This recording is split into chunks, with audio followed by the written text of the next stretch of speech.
Wonderful. Okay. Oh, No, I sent you. Here, take. Schouw. Wat? Oh. Morgen daar. We zijn er. Maar je hebt nee, ik heb ook niet zonder weg. Als je zo bijna mij even geeft, dat we daar naartoe gaan. Oh, nou goed. Kom wel terug. Oké. Dankjewel. Oké. Dat beloof ik een beetje even goed. Dankjewel. Dan niet. Dan niet. Morning, gentlemen. Morning. Good morning. It's always a pleasure to be here. Shkoyach Pal. Sure, it's a pleasure to have you. Baruch Hashem. Sober. I'm sober. Right, okay. Let's carry on with Hilchos Shabbos. We were speaking previously about, we elaborated for a few sessions about the Meleches of Dosh, of threshing, which was extraction of one thing from another. And now I want to talk about a different form of Dosh, which we haven't yet discussed. We spoke about threshing in the general sense of removing, let's say, a pea from its shell or a nut or all these different things. We also spoke about Dosh Can you speak a little bit faster? Yes. This is. We also spoke about Dosh in a slightly different setting, which Chazal understood that Dosh is also applicable with regard to extracting juice from fruit that we spoke about at length last time. And now a third dimension of Dosh, a third form in which Dosh operates, which is the extraction of liquid from a cloth casing, cloth material. Je bedoelt uitwringen. Exactly. Uitwringen, dat ik weet niet wat het Engels is, maar... And here we have to understand that in Hilchos Shabbos, sometimes a single action can be sometimes not just one potential malacha, potential forbidden activity, but two or maybe even three. Sometimes it's simultaneous. That means one action you can be over, you can transgress more than one malacha. And sometimes it's not simultaneous, it's independent. The malachas are mutually exclusive. If it's A, it's not B, and if it's B, it's not A. But it's a similar action, and we need to understand when would it be A and when would it be B. That's the question. And the B in this case, because I'm not being very clear, A is the extraction of liquid from a cloth. Could be, is occasionally referred to as the Meleches of Dosh, as we just said, because in the Meleches of Dosh, the idea, the general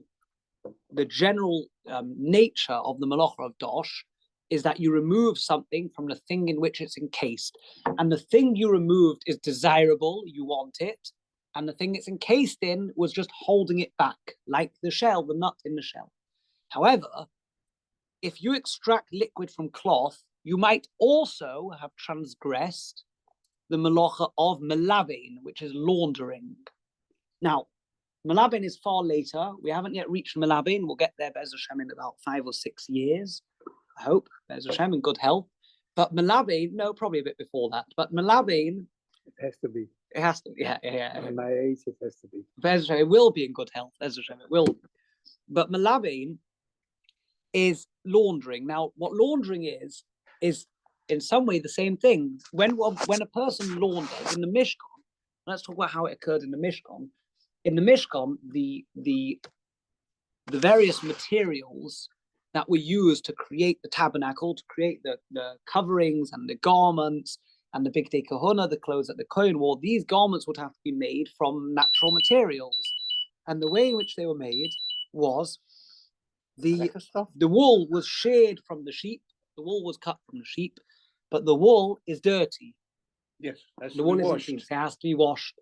And in the process of washing, melabain, the word melabain, which is the word used in halacha for laundering, is actually the word related to the word lovon, which just means to make something white.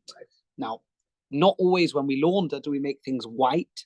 But in the case of natural material, natural fibers such as wool, it would be to whiten the wool, to bleach white the wool by cleaning out the dirt that's stuck inside the wool. From there, we have this malacha called melabin. Effectively, what melabin is the same action. Melabin is to take some kind of material, to put water into the material, and it's not good enough just to put water in the material. We know when we wash, today we have washing machines that do a large amount of the work for us, but the actual act of cleaning something means to put water in it. The dirt clings to the water. Nowadays, we use all kinds of modern detergents to loosen the dirt from the cloth, to allow the dirt to cling to the water. And this is the most important part of laundering, the crucial act is to remove the water from the cloth, not just so that it should be dry on your body. That's not the idea. The idea is so that the water, when it's removed from the cloth, brings with it the dirt. As the water mixes with the dirt, when it's removed, it extracts the dirt from the cloth. That's the general idea of laundry. It's a very primitive concept of laundering. Even in the times of Chazal, they also used various chemicals that would help loosen the dirt. The Gemara says that Maravirin and a kesem. There's a Gemara that says that the Mishnah says in Taras that you move over a kesem, a stain, 7 different liquids, Shiva Samamonim, and these 7 liquids could be used to loosen off the dirt or whatever it is. So we always understood that there was sometimes a need for something more than just water.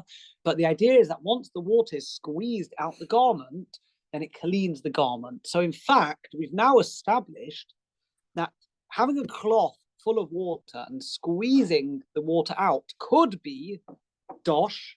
That means it could be the malacha of extracting liquid from the casing, from the cloth covering that the liquid is wrapped in. But it could also be melabin. It could be laundering, in the sense that removing the liquid from the cloth cleans the liquid. So which one is it? Is it dosh or is it melabin? Both malachas involve the removal of liquid from cloth. So which one is it?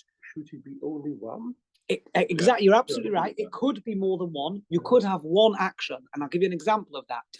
If I have a tree and I cut a branch of the tree for 2 reasons. Number one, because I want the branch. I want, let's say, a rose bush. So I want the rose. I want it in my house. That's an action of cutting, of koitza, of harvesting, which is the malacha of koitza, which is one malacha. At the same time, I might be cutting the tree to enable parts of the tree to grow better, which we call in English pruning. The malacha of pruning is, I don't know how you say in Dutch, but pruning is when you cut branches of the trees so that the tree grows better. And that is a form of zoreya. It's a form of planting because the action of planting involves, it's not exclusive to just putting something in the ground. The action of planting involves also assisting the growth of the tree. So one action, the snip with that scissors, with the garden scissors, the one action is 2 malachas. So you're absolutely right. One action can be 2 malachas, but in this case, it's not so. In this case, the halacha determines if it's generally, I think almost always, if not always, the halacha determines that if it's not dosh, it's melabin. If it's not melabin, it's dosh. How so? Because it depends what the reason why you're extracting the liquid is. If the liquid is being extracted for the liquid, then that's comparable to dosh. Because dosh, we always said, is the removal of A from B for the purpose of having A. Like we spoke about making grape juice or making wine, squeezing the grape so that the wine comes out. You don't want the remaining grape, you want the wine. So dosh, or removing the nut from the shell, or removing the tomato from the branch, or all these different things, dosh is the removal of something from the casing, not for the casing, but for the thing that's removed. So the equivalent with regard to a cloth full of water is the removal of the water for the water. That's dosh. Squeezing the water out the cloth for the liquid. 1 second. I'll come to you. Okay, yeah, I'll come to you. Okay. That's dosh. Melabin is the exact reverse. Melabin is the removal of the liquid from the cloth, not for the liquid, but so that the cloth should be clean in the absence of the liquid. So it's the same action, but the kavana, the intention, determines whether it's A or B. If the intention is to remove the liquid for the liquid, you actively want to use the liquid, then it's Dosh. And if the intention is to remove the liquid, not for the liquid, but that the cloth should be clean, then it's Malabin. Now, it goes a bit further, but we'll get there in a minute. Just a question. One of the cloths fell into like water in a river. I want to take it out. I want the cloth, not the water. So indirectly, I can put it in the sauce, and the sun will dry it. Will make it. Did I do an action? I didn't do any. I just put it out of the water. Maybe that's not allowed. But I did. Then it's okay. I didn't do it for the laundering. I didn't do it for the water. I only wanted the cloth dry. So I didn't do anything. Is it allowed? Minat Torah, you've not done anything wrong. No, you've not squeezed anything. Not done anything wrong. Exactly, yeah. There is a certain gezerah in the Chazal. The Rabbonim made a gezerah in the Gemara that items that are very saturated with liquid shouldn't be moved. They're muksa because you might come to squeeze it, especially with regard to clothing. Yeah, any kind of beged, any kind of clothing that you would normally want to remove the liquid from. And there's another gezerah not to hang wet clothes in a pub on Shabbos because it looks like you just did laundering. It's a whole nother gezerah. But you're absolutely right. In Minat Torah, you've not done anything. It is raining and you have no wet coat, but you have to hang it. Mm-hmm. You're absolutely right. Absolutely right. The halacha says, not just that, the halacha says because you hang it, and because it's the kind of clothing that's hung when it's wet outside, when it's raining, and you hang it in the normal place to hang it, like on a coat hook, on a normal in the not in the shower. Yeah, not well, No, not all where, even in the shower. Shower to dry. As long if you put it on your washing line outside, it might be a problem. Yeah, okay. Because it looks like you just washed something. It could be that once, I think with regard to rain, I don't recall if the halacha does speak about, but I think with regard to rain, I think that because it was raining, so everyone knows it was raining. Mm-hmm. But the Mishnah that speaks about this idea is talking about a person who goes on a journey, a bit like what you were talking about. He goes on a journey and he's walking through the countryside on Shabbos. Obviously, there's a tchum, or we're within the permissible amount to walk. And he encounters like in England, you see this a lot. Here maybe as well, but here they know how to get rid of water better. In England, when you drive through the countryside in the winter sometimes, or in the spring, sometimes the road there's a huge flood in the middle of the road. Oh, no. Yeah, in England, near Boreham Wood, that part of the country where your son lives, it's very common up there, like the sort of like the higher parts of London. I know that. And then you're driving through a nice countryside road, and suddenly, like the car goes through water that's this high, and it says warning, flash floods, as if that's gonna. Probably in Holland they don't have it so much because they know how to get rid of the water. They drain it better, whatever. Also in England, because of the hills, so the water drains onto certain parts of the road or whatever it is. So there, the Mishnah is talking about a case where you're walking through the field or whatever, through the country, and there's nowhere to go except to walk through this big stream of water that's flooding the path. So you have to get your clothes wet. But now when you have your wet clothes and you come back to the city, the Mishnah says, then if you hang your clothes, no one knows that it was raining. It wasn't raining. You just happened to get wet. So they think when you hang the clothes on the washing line, they assume that you washed the clothes on Shabbos, which is Maris Ayin. If it is raining, it's pouring down. Then everyone knows it's pouring down. Everybody knows. Whatever you wear is totally wet. Then you're going to the shear. You want to sit No, down. you come here, you come home. Getting dry because you are the. You're dry. No problem. No, why not? Because you're not doing anything. I'm sitting on it. I'm saying that. It's a kind of you're not squeezing. You're not be naked. But if you're deliberately trying to squeeze, you're trying to squeeze. If you're not deliberately trying to squeeze, it's a double shame. Must be on purpose. The clothing would have to be really wet. If you change, it's not just has to be on purpose. In all melachas, we have this rule of psik reisha, double shame mischavan. Now, if you're not mischavan, it's normally okay, unless it's inevitable. It could be if clothes was over een zandpad. En ik maak met mijn schoen voetafdrukken. dat is the same in the snow. Ja. Ik wil dat niet. Ik wil van A naar B. If it's inevitable to do a malacha, there is a problem.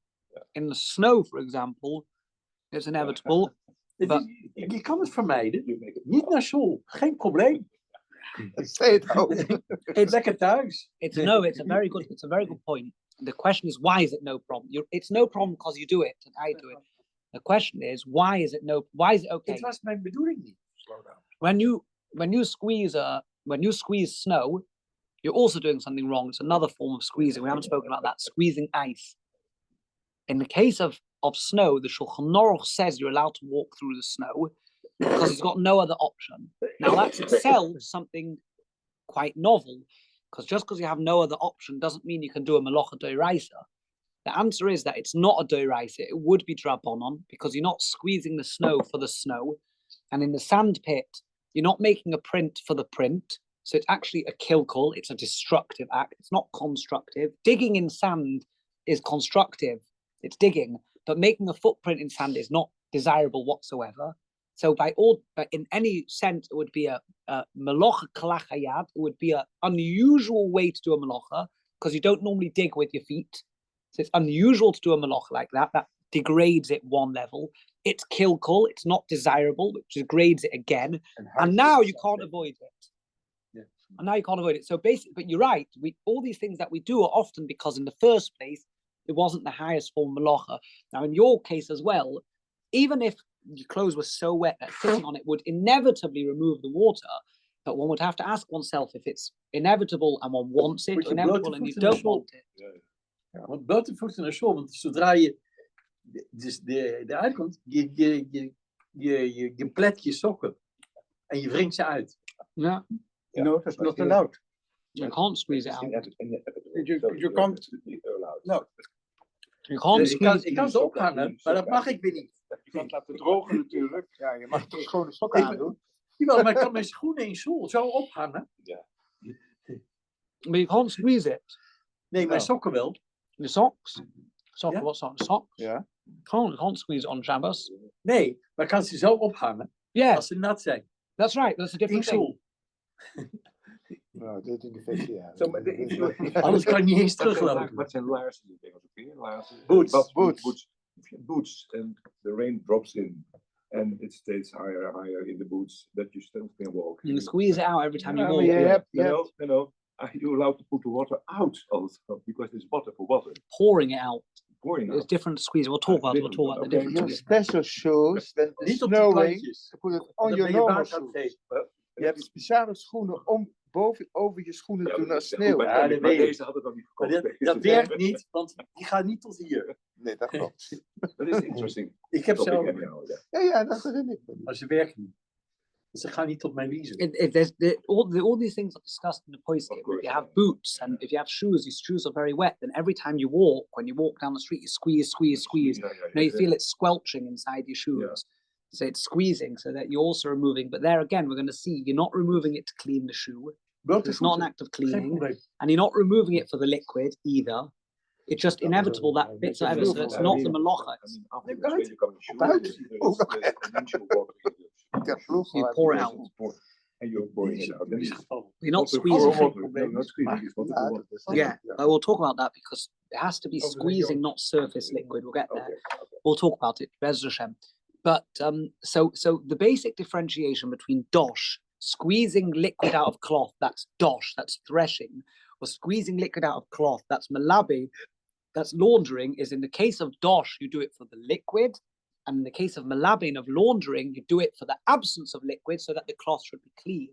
Now, based on that differentiation, there's also a big discussion in the Rishonim about what would be if it wasn't water, it would be wine, for example. Now, today, we live with a relatively large amount of affluence of wealth compared to how people lived in the olden days. Now, imagine you had a bottle of wine on the Shabbos table and it's spilt across the white tablecloth. Yeah? So now, in the olden days, someone might have been disappointed at the loss of wine, believe it or not. So he may have wanted to squeeze out the tablecloth to drink the wine. And nobody would do that today. No one would be disappointed that the tablecloth is dirty today. So a person in the olden days might have squeezed the tablecloth for the wine. If you squeeze the tablecloth for the wine, you've done dosh, because it's got nothing to do with water. You've extracted a liquid which you want from the cloth, nothing to do with water. Anything you It's the extract. opposite effect. You've done Dosh. You've done the Melacha that we determined before, Yeah, where we said if you yeah. extract a liquid Dus from a Dosh cloth, is het kaf van de koren. If you En want to dit make is de kiddush, opposite. if you want to make kiddush out of that wine. yeah, if you want to make kiddush, Then it's exactly. Dat is mutar. Dat is No, forbidden. forbidden. Because you're extracting the Yeah. liquid for the liquid. Yeah. So today we don't have such an example. The Mishnah, Squeezing an orange. squeezing orange, right? That's right. But we spoke about squeezing the Yeah, orange is the same thing. You want the liquid. And here the liquid, the wine, is in the tablecloth. If you want the wine, which today we don't, but if you, in the olden days, then you would be doing dosh if you squeeze the liquid from the tablecloth for the liquid. Now, it happens to be that the Mishnah, wine from the shmita. wine, then you don't want it. It happens, And you should. it happens, You shouldn't spoil it. no, yeah, you don't, you don't, yeah. Actually, it's more, in a minute, I'll tell you what you're saying is far more connected maybe than you intended. Because there's a halacha not to use Shemitah wine for laundering, and that's a proof of Rabbeinu Tam. I'm going to tell you in a second this. What you said is very good. It's a Tosfos in Ksubas says what you just said, brings this idea. But in the Mishnah spoke about a person who he had an oil spill, yeah, and he wants the oil, so he takes a sponge. That is a sponge. A sponge. Now, not the sponge that he has in the kitchen, be able to take some kind of spongy material and suck up the oil. Yeah, a sea sponge, exactly, yeah. And a zay sponge, yeah. The Oruch was an early Rishon who the Oruch writes a dictionary. The Oruch writes a dictionary of various Talmudic words in the Gemara. And on the word sfoig, that the Gemara says sponge, the Oruch says that it was a waxy substance that came from the head of a whale, that inside the bulge of a whale, the Oruch said, there was this like waxy kind of like soft, amber. Yeah, like a spongy substance. And they would hunt the whales for this substance, and it's absorbent. It's got a high level of absorbency and whatever. So a sea sponge, but another kind of sea sponge you were talking about is like a kind of coral. Like a kind of, it's a plant that grows under the water. Yeah, and other Rishonim say no, it was a plant that grew under the water. So the Oruch even goes so far. He says that the whale, the Ramah brings it, I don't know if Ramah, the whale would lift its head up and they'd shoot at it to get hold of, to kill it or whatever. Very interesting that they have some kind of sponge that came from the head of a whale, the Oruch says. But there was also a plant. There was also, sorry? It used to be. Yeah. But you're right. They also used a plant that grew at the seaside, that grew under the water. They still use it, yeah? Yeah, I have them at home. Yeah, and use it ever as a sponge or just as a plant? No, you use it as a sponge. Oh, really? Yeah. Oh, wow. There you go. Why not? Very good, yeah. Not this synthetic thing that No, we it's not buy. synthetic. Yeah. Good, very good. Excellent. Plant-based. I'm happy to hear that. So the Mishnah talks about the oil spill, and the Mishnah says that he gets a sponge to mop up the oil so he can pull it back in the barrel. So he literally, when he squeezes the sponge, he's removing the oil for the oil. That's dosh. That would be threshing. What would be if, go back to the tablecloth is full of wine. Today we said we don't want the wine. We're not that poor, Baruch Hashem. We have enough wine. We get over Shlachmonos more than we can cope with, and then we give it to the next person, and we have a wine rotation. Yeah. So the shop goes out of business for a few months now, and that's that. That's also cool. Yeah. Yeah. So the wine on the tablecloth, we might want to squeeze it out for a different reason. We might want to squeeze it to have a cleaner tablecloth. Now, I said before that if you squeeze for the liquid, it's dosh. And if it's a red wine, it's not getting clean. Fantastic, wonderful. If you squeeze for the liquid, it's dosh. And I said, if you squeeze so that there's no liquid in the thing, it's cleaning. Now the Rishonim say, is that true that you can clean even with something other than water?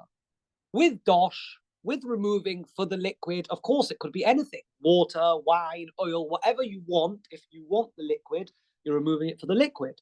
But with cleaning, as our dear friend says, when you squeeze out a tablecloth from the wine, you're not really cleaning the tablecloth. It's still got a nice red stain.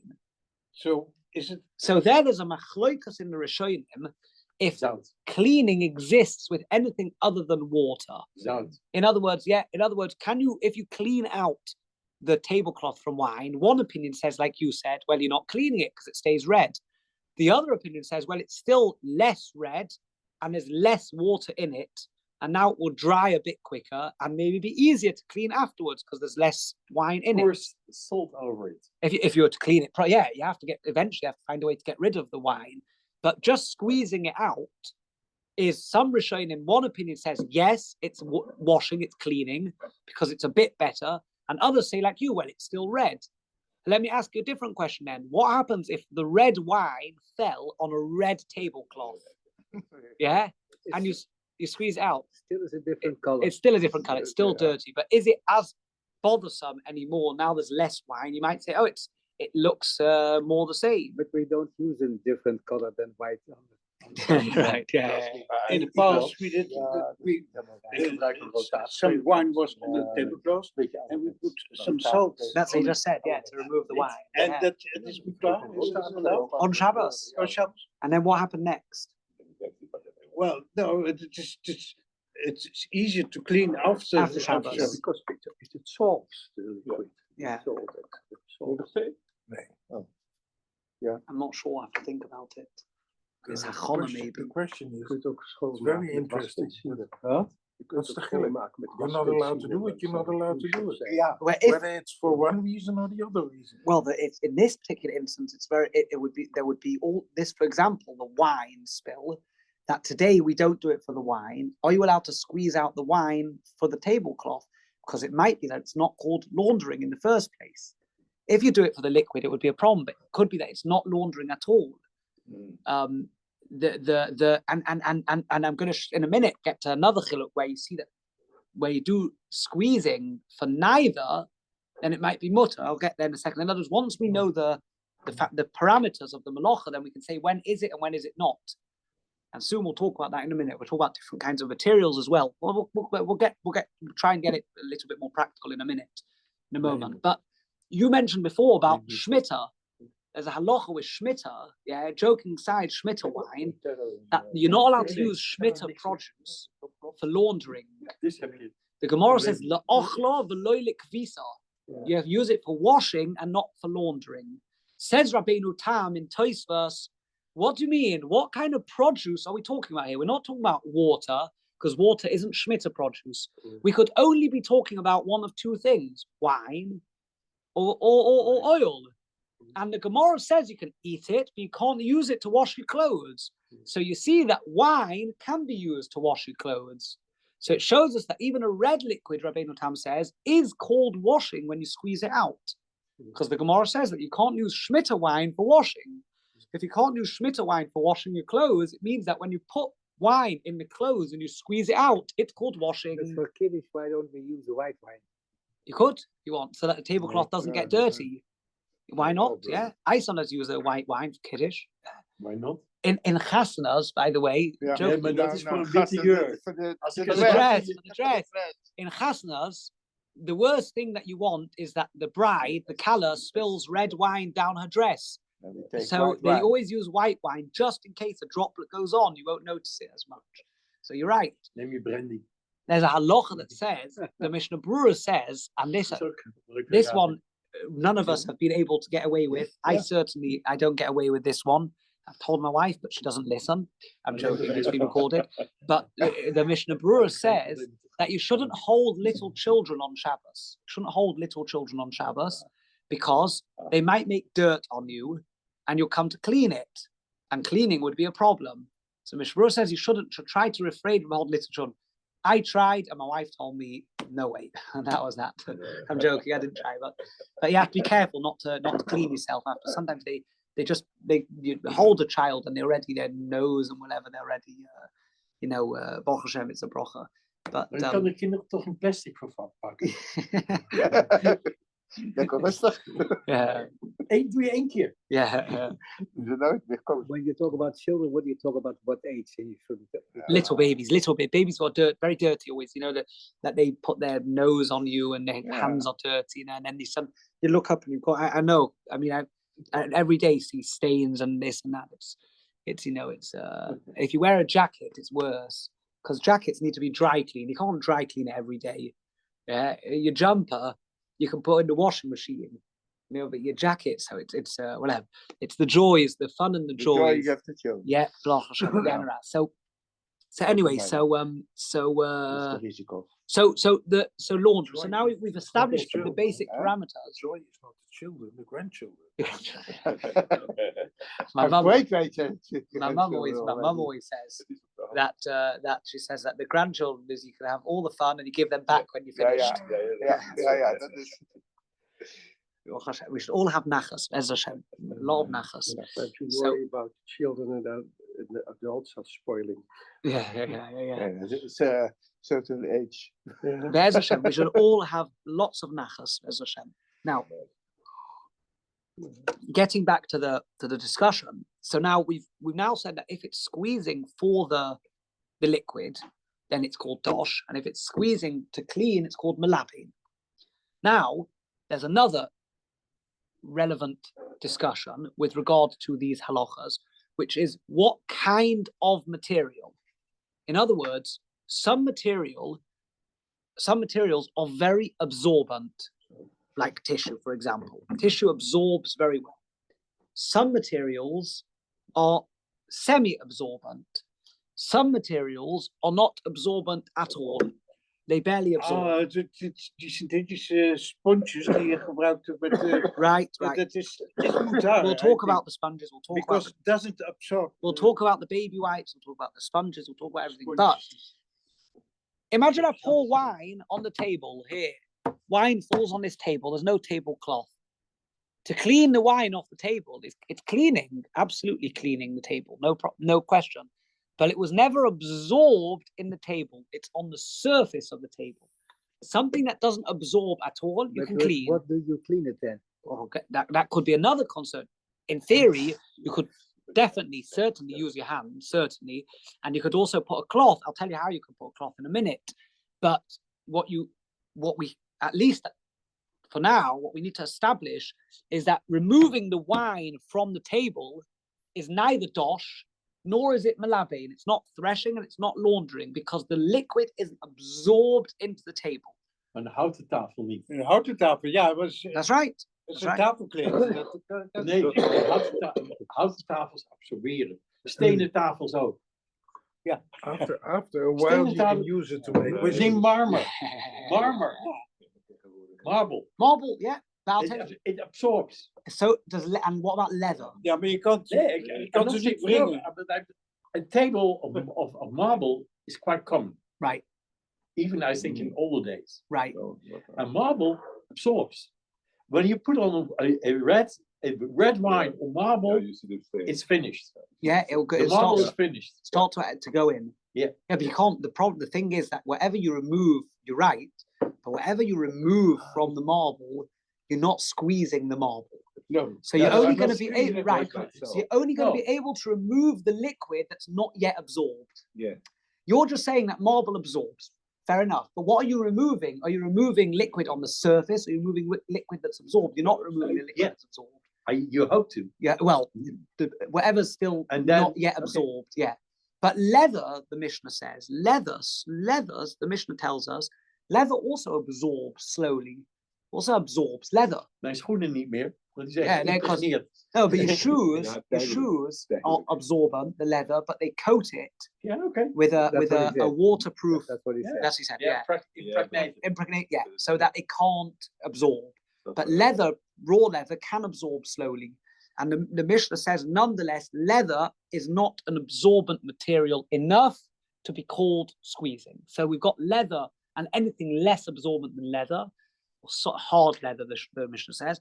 We've got in between, and we've got things that absorb completely. Leather is absorbent, even in times of the Mishkan, because you stained. That's right, absolutely. And the Mishnah says, nonetheless, you're right, that nonetheless, but if it's hard leather, then unless you were to actually squeeze it out, then the act of squeezing is an act of squeezing, but removing the liquid from it is removing surface liquid. It's not liberal, it's not malabi. I have heard something in Baltimore from rabbis there. Okay. For Pesach, there is a table you can make kitchen tables from stone, but it's not stone, it's concrete together with stones. Composite. Composite.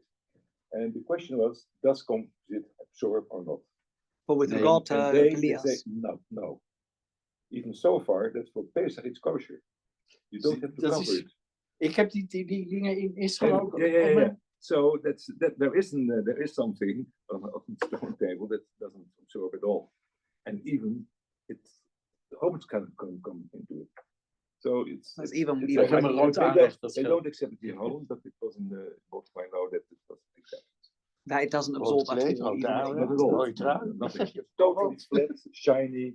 You can't go into it unless you break it, of course. But with heat. No, also with heat. Also with heat. Right. De composiet, ja.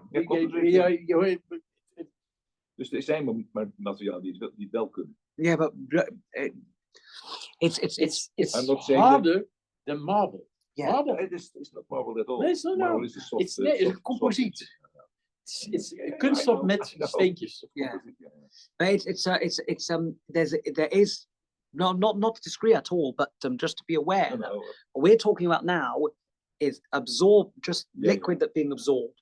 For Pesach, if you have metal, for example, a metal pot, and everyone would agree that liquid doesn't get absorbed into metal. In other words, when you can pour it out, there'd be no squeezing. If you have a pot full of water, you're not doing squeezing when you pour out the water, of course not. But with regard to Pesach, because you cooked in the pot, then the walls absorb taste. And that's completely different to what we're talking about. In other words, for kashering or for Pesach or for chometz or for treif, if you have a non-kosher pot of milk and meat, the walls absorb things through heat. So that's a completely different discussion. In other words, the level of absorbing with heat. Because it expands, let's say it gets hot, the composite doesn't. Right. Okay. The level of absorbing with heat is different to what we're discussing now. Because even something that looks like it doesn't absorb wood, for example, wood needs to be in theory, you wouldn't make a wooden pot. To make a wooden pot would be a bit of a silly idea. Yeah. Van die papieren bakje kan je water koken. That's right. Exactly. Op een brander. But in paper you can boil. You can boil in paper. Yeah, you can boil in a paper bag. You can boil water. How do you heat it? How do you heat? With a flame. It doesn't, because the water cools the paper, so it doesn't get over 100 degrees. Oh, really? Yeah. Yeah. It's a well-known thing you learn on chemistry or physics. You can boil in a paper bag. You can boil water. Wow, that's really. But plastic not probably because the plastic has a lower temperature to very interesting to burn. Vlammetje onder. Als je onder een papieren bakje zet je op een brander. Dat is een hele bekende proef die bij op middelbare school. Papieren bakje op een brander en het gaat koken. Het water kookt, maar zodra het water kookt, dan is het. Ja, exactly. Je moet het niet te laten staan. Nee, precies. Als het droog kookt, is het afgelopen. You have to watch it. Ja, oké. Maar zolang het water nog kookt, is het dus niet meer dan 100 graden en dan gaat het goed. Want papier heeft meer dan 100 graden nodig om te branden. Okay. There's an interesting halacha, actually, it reminds me of this, something off the point, it reminds me of a halacha that the Mishnah Berurah says in the end of the laws of Bishul in Shin Yud Ches. The Mishnah Berurah mentions that you shouldn't use, if you have he's talking about a certain kind of teapot, like an old-fashioned teapot, and it says that if there's very little water in it, you shouldn't take any more water from it. It's a certain case where it's a teapot that's not on the fire. There's hot coal. It's the word for it he uses, but it's a Yiddish word. Whatever. I've looked up on Google. It's like a kind of stove. Like it was basically like a Shabbos urn before electricity. You have a stove. It was called a samovar. The samovar.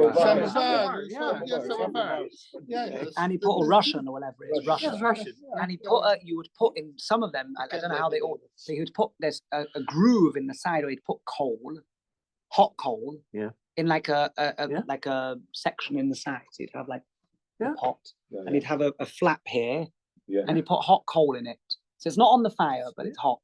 He says there was a problem with some of them, obviously the mechanism, whatever that, if all the water was removed, then the heat would get too great for the metal and it would start to break the pot, right? Exactly like you're referring. In other words, when the water's in it, it's fine. But when the water when there's too little water in it, there'll be a problem. And what people would do is, because they were so concerned that the pot shouldn't break, they'd put more water in. Nee, maar als je And it's not allowed, kraantje, it's cooking. je put het kraantje iets hoger, dan Yeah, heb je het that's right. probleem. Exactly. That's right. Dat doe je met je Shabbos-ketel ook. Exactly. They always have to have it a little bit higher, so there's Yeah. always a small amount of liquid. Yeah. But there was obviously one of these pots that people were pouring out all the liquid to have a drink, and then realizing, oh, there's hot coal in, and they'd pour some water in. Naturally, in the weekday they would do it, and it would be cooking. So the Mishnah Berurah mentions this. He says, be very careful with these things that you don't end up finishing the water, because if you finish the water, you might come to pour more water in, which would be cooking. Maar dat vermijd je door het kraantje iets hoger te zetten. Yeah. So it's an example of this thing where when there's water, it's good, and when there's no water, then it starts to break. Yeah. You reminded me of it. Ja, maar de Shabbos-ketel doet It's the precies same hetzelfde. thing. Je blijft altijd een beetje water in. Yeah, it should be until someone comes along and says there's not enough water for a drink, and he pours it out, and then he ruins the thing.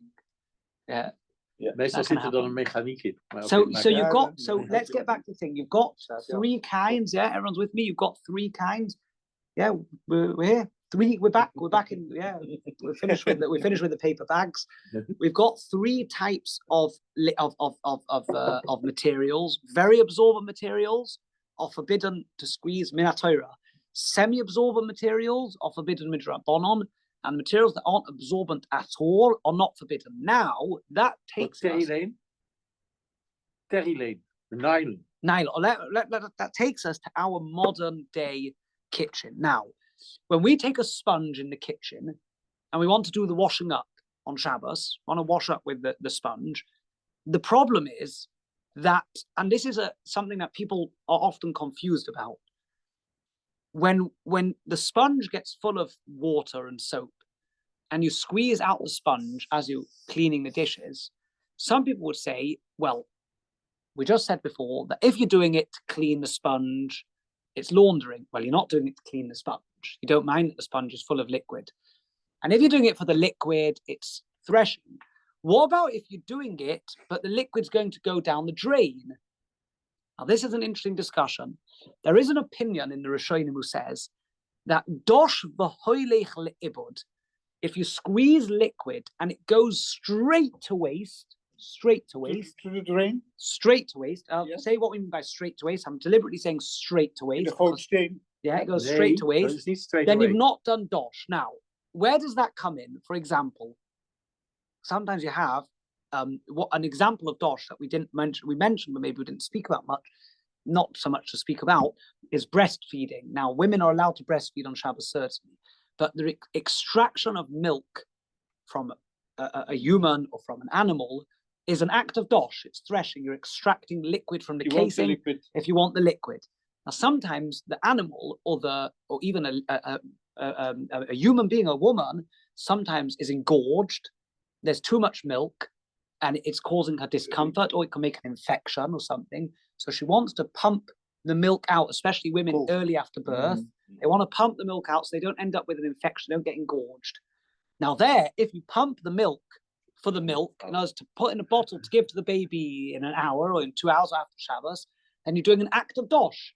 A baby is allowed to nurse from a mother on Shabbos, absolutely. Direct. But direct, but you're not allowed to indirectly, you're not allowed to pump and then give it to the baby later, unless there's certain cases where it's necessary. In the case that a woman's engorged, she has a problem, because how's she going to remove the milk? Because if she removes the milk for the milk, it's a malacha d'oraisa, it's dosh min haTorah of removing the milk. So that there's an opinion in the Rishonim who says if you remove something le'ibud and it goes directly to waste. So, for example, in theory, she would pump onto the floor, or she would pump down the sink, or she would get a cup. This some of the commentators, some of the poskim say she gets a cup, fills it with salt, and pumps a bottle with salt and pumps into the salt. So the milk is instantly ruined when it hits the salt. Then, not only is it not a drabonon, there's an opinion in the Rishonim who says it's permitted. Dosh b'hoylech le'ibud is so remote, it's so removed from the concept of threshing, which is to use the liquid. And here it's just the liquid is unimportant, it's non-existent, it's like it didn't exist. So there's an opinion that says it's mutter, it's permitted. Others disagree. Others say it's not forbidden minat Torah for sure, but it's forbidden midrabanan and can only be used under circumstances of health. For example, the woman who needs it for health, even if she's not in a life-threatening condition, but she could get unwell, that's good enough to do this drabanan on this rabbinical level, drabanan, and there's a big discussion about that. Why do I mention this? Because some people want to say that using a sponge in your kitchen, the liquid goes to waste. And if the liquid goes to waste, they say, then it should be perhaps permitted or only rabbinical. However, the argument against that, which is a strong argument, is that no, the liquid does go to waste, but first it gets used because you want the liquid to clean the dishes. So in the first case, you want the liquid. Once the liquid's done its purpose, it then goes to waste. Yeah. A Shabbos sponge, yeah. Once the liquid's done, it served its purpose, it then goes to waste. You understand? The liquid first serves its purpose and then goes to waste. And we have an example of that in a Gemara. The Gemara says that the Kohen Gadol, the high priest on Yom Kippur, had a very busy day.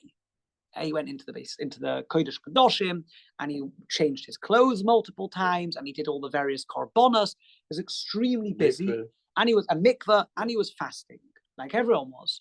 I'm happy I live now. Yeah, well, are you not the Kohen Gadol? No, that's why. You never know. Yeah. Nou, best wel blij. Are you a Kohen? Are you a Kohen? Oh, no. Ja, is Kohen. You're going to? Dus geeft zoveel verplichtingen, Kohen Gadol. I think it's better that you're not. There's Hashem Moshiach will come soon and you might get a chance. I'm too old already. Okay, but you'll maybe be a Kohen. No, you'll get the trauma, but you won't be the work in the Beis Hamikdash finishes. There's a pension age. Yeah. But what so the Mishnah in Yoma, the Gemara in Yoma talks about the Kohen Gadol. And in September time in Israel, in Eretz Yisrael, it's still relatively hot, and he's fasting and he's busy. Now he can't eat on Yom Kippur, he can't drink. But what he would do is, before Yom Kippur, he would take a towel and he would wet the towel in water. And the idea would be that he would dab himself with the towel on Yom Kippur. Now the Gemara tells us there, well the Halacha tells us, that before Yom Kippur comes in, he would have to make sure that the towel is only damp and not wet. And the definition of damp and not wet is called Teifeach al Manos Latfiyah. Yeah, but the Halacha gives definition that wet is where if you touch it, there's enough liquid that you can remove liquid from the cloth onto something else. It's called Teifeach al Manos Latfiyah. Wet that can make wet. Wet that can make wet, not spilling. No. In other words, it's wet enough that I could go like this. I have some liquid and I could put liquid there and you'd see the liquid. That's wet. If it's less wet than that, if it's just damp and it doesn't visibly give off enough liquid that it would make something else wet from that, then it's just like a bit cold or damp, and he would use that to cool himself. Now there, the halacha is very clear that if he would have the liquid if the cloth would be wet enough that it would make him wet, then he'd be doing schita, he'd be squeezing, and we just said you can't squeeze. So you see that even though he doesn't want the liquid, he just wants, eventually the liquid will run off his face and go away. But it tells us that just using the liquid, even for a moment of a constructive purpose, is already bad enough, even if the liquid would go further. And the same would be in the kitchen. That in the kitchen, just because the liquid in the sponge is going to go down the drain in a few moments, it doesn't help, because right now the liquid is going to be used to clean something. So we're not worried about cleaning the sponge, neither are we worried about cleaning the plate, because the plate doesn't absorb, so it's not cleaning. But we're worried about dosh, about the act of extraction, because you have a sponge, it's saturated with water, you remove the water for the purpose of the water. And it doesn't matter that the water's not edible, because dosh doesn't need to be anything to do with edible. Just the fact that the water is useful in its function now with the soap or whatever it is to clean the plate or the cup means that I'm doing dosh. And so that's why we have a problem with sponges on Shabbos. That's why we know that regular sponges we don't normally use in the kitchen, because a highly absorbent material would be forbidden minat Torah to use, and even a semi-absorbent material would be forbidden midrabanan. So what do we use? So to talk about absorbent materials, we have to look at how absorbent something is. Many of the commentators say that if you have something that, let's say you have they have these Shabbos sponges. Yeah, it's just like thick plastic or a brush, a Shabbos brush. The brush. The brush. Why is nylon. The brush is nylon, right? Okay, but nylon. Here we go. Nylon doesn't absorb. Exactly. You're absolutely right. So, but the halacha says like this: to be forbidden min Torah, it has to absorb itself, like cloth, like fibers, like natural fibers. But even synthetic fibers, if what they do is it's close enough together that they trap the liquid between them. Single threads. Right. So we'll get to the single threads. If something is close enough together that it traps the liquid in between the fibers, even though it doesn't absorb, then it's forbidden midrabanan. And how do we know that? There's a Gemara that teaches us that. Because even though you say, well, they didn't have nylon in the time of the Gemara, but they had something else, and it was called hair. Human hair. Yeah. Now, remember what we spoke about before, that a person sitting at home and the oil spilt over the table? So the Mishnah that I mentioned to you before continues. The Mishnah says, first of all, that he can't use a sponge. The Mishnah also, no, it's not that Mishnah, it's a different case.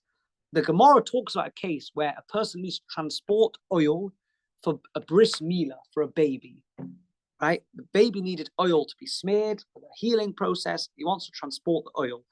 And the Mishnah says that because the baby needs it, the oil can be transported in the hair of a human's head. Now, that we wouldn't do today. Now, as a lady has long hair, a man has long hair, yeah, right? She'll get her hair and push her hair. They can't see what I'm doing, but push her hair in the oil, and now the oil is sort of, well, parts of it drip, of course, but it's stuck between the hair, and then she'd go to where the baby needed it. Use grease also. She'd go to where the baby is and she'd squeeze her hair. We know that when women have a shower, the hair stays wet for quite some time, because even though the hair is a hard sort of fiber and it doesn't absorb within the fiber, but it traps between the fibers. And if you have short hair, then it dries much quicker, of course. But long hair that's stuck together, the women can literally squeeze it to get the water out. So you'd have to have Why the hair of the women not the beard of a man? Oh, the beard of a man, the beard of a man. Yeah, I think beard hair is probably most people probably slightly less packed together. But no, it's also packed together tight. So, but yeah, it's the same thing. You're right. It doesn't need to be there. Yeah, you're right. It could be the beard hair. It could be in others. So there, the Gemara clearly shows us that it would be otherwise, not for the bris milah necessity, it would be otherwise rabbinically forbidden to remove oil for the sake of the oil from hair, because of dosh, the same malacha, because you're extracting the oil for the oil. Now, in the case of hair, it certainly doesn't absorb like a cloth does, like a woolen clothing does, or something like that. Absolutely not. So it's only rabbinically forbidden. So it's one stage lower, which means that even something that's synthetic, like nylon, if the fibers are close enough together that the liquid gets trapped at least for a certain amount of time, it doesn't just flow through it, then actually it would be forbidden midrabanan. Now, the sponges that you buy in the supermarket, the regular sponges, the cheap sponges, are synthetic. They're all synthetic. They're not natural fibers. It's plastic. They're all made of nylon. But we just said that if it would be absorbent enough that it doesn't just flow straight out, then it would be forbidden midrabanan, which means, thinking about that, which means that they design these sponges so that the water stays inside. There's a lot of water. There's a lot of water. They want it. You don't want the water that you put the tap on, it goes in the sponge and comes straight out. That'd be useless. There'd be no point. So although it's made of synthetic fibers, and as we said, it's not allowed.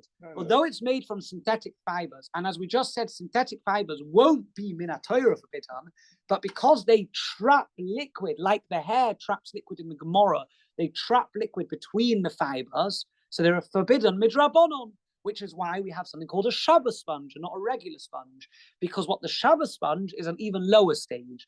The Shabbos sponge, I'll talk about the brushes in a minute, but you even have a Shabbos sponge. A Shabbos sponge is like a plasticky thing, and all the Shabbos sponge is just, it's like a loose net of plastic. And when you pour water in it, if you hold it, just don't squeeze it, pour water in and hold it, you'll notice that it just all starts dripping out. It doesn't immediately go out, so it retains it for a very small amount of time, useful enough, which makes it useful enough to clean the dishes, but it's not the best. And because it goes basically, once you lift it up, it will just start to drain out. It's just sort of goes, the droplets go from fiber to fiber to fiber and come out. So therefore it's completely permitted. The same with a brush. If you have a brush that has very, very fine bristles, then it does retain between the bristles. But if it's got very thick bristles and there's not that many packed together, and that's how they design the Shabbos brush, that there are bristles, but they're very hard, and there are not that many of them in such a large amount that when you put it in the water and then you take it out the water. Yeah, the same as stone. With the stone. What do you mean with a stone? Stone is poreus. What's a poreus? Poreux. Wat is poreus? It contains tiny holes. The pumice stone. Yeah. They used to use them in the bath. Yeah.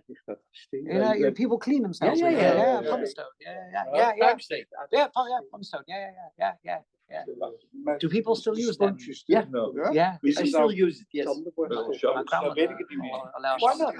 It's a stone which comes from bottom. En het is een steensoort. Vulkanen, toch? It's got a lot of holes. It's very porous. Ja, en je gebruikt het om vet van je huid af te halen. Dingen. It hurts. It scrapes at the skin. It scrapes a bit, but it doesn't hurt that much. It's quite soft. They're very good to clean properly with. My grandmother, when we were little, she wouldn't, when we stayed by my grandmother when we were little kids, and we didn't want to have a bath because she would rub us with the stone. That was what they did. And it was just uncomfortable and painful. And she said, no, it's the only way to get the dirt off properly, because it really scrapes a little bit at the surface of the skin and gets the dirt off nicely.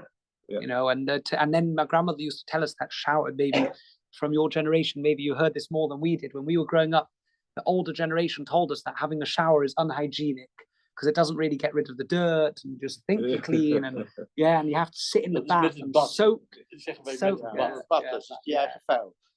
Right. We've gone a little bit over time, but basically that's the first stage of sponges and things like that, is, as we said, is that it would have to be, to be able to use it, would have to be something that's so not absorbent that the liquid basically very quickly runs out of the thing. The toothbrush, same thing with the toothbrush, for that reason. That's why many of the modern day authorities say that a toothbrush might be a problem of squeezing, because it actually does retain between the bristles. And so they make this Shabbos toothbrush that basically it's not so useful with regard to dental hygiene. But it's got rubbers, exactly. It's got rubber pieces, and it doesn't really retain in between the toothbrush. Rav Ovadia Yosef, if I'm not mistaken, I believe Rav Ovadia Yosef in Yabia Oima says that even a regular toothbrush doesn't retain anything, and he wants to permit it for various halachic reasons, whatever. But that's another time for another day. Okay. Thank you, gentlemen. I looked already, far away.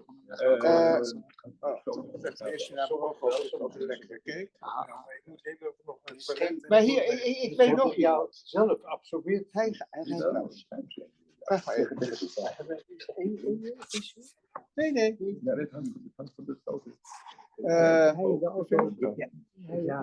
The 9th of June. Wow. Yeah, oh wow, yeah, I forgot. But there's no problem for us. There's Goy Shavuos. Goy Shavuos. What's the Goy Shavuos? Pinkster.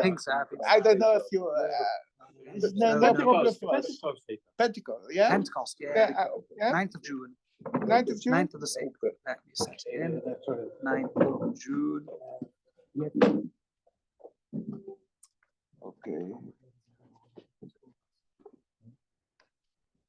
There we go. It's in 9th of the 6th.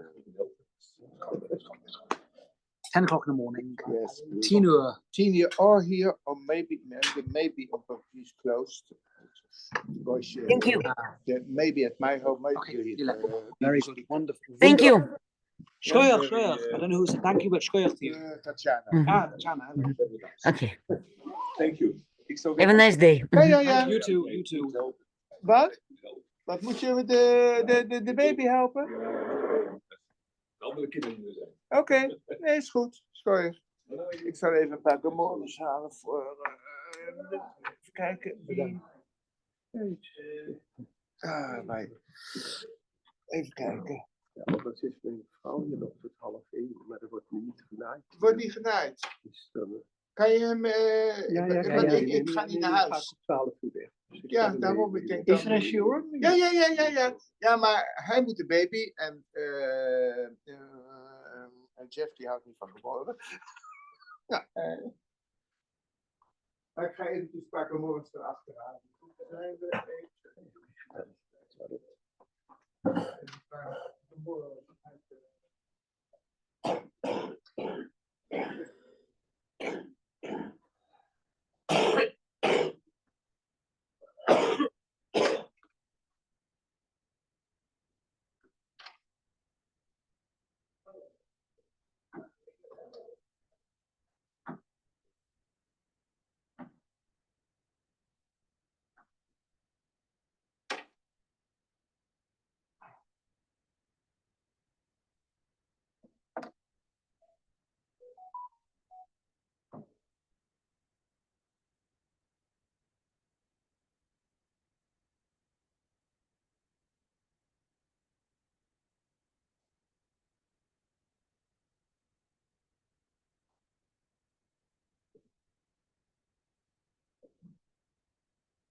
Uitzetten. Dan weer overnieuw.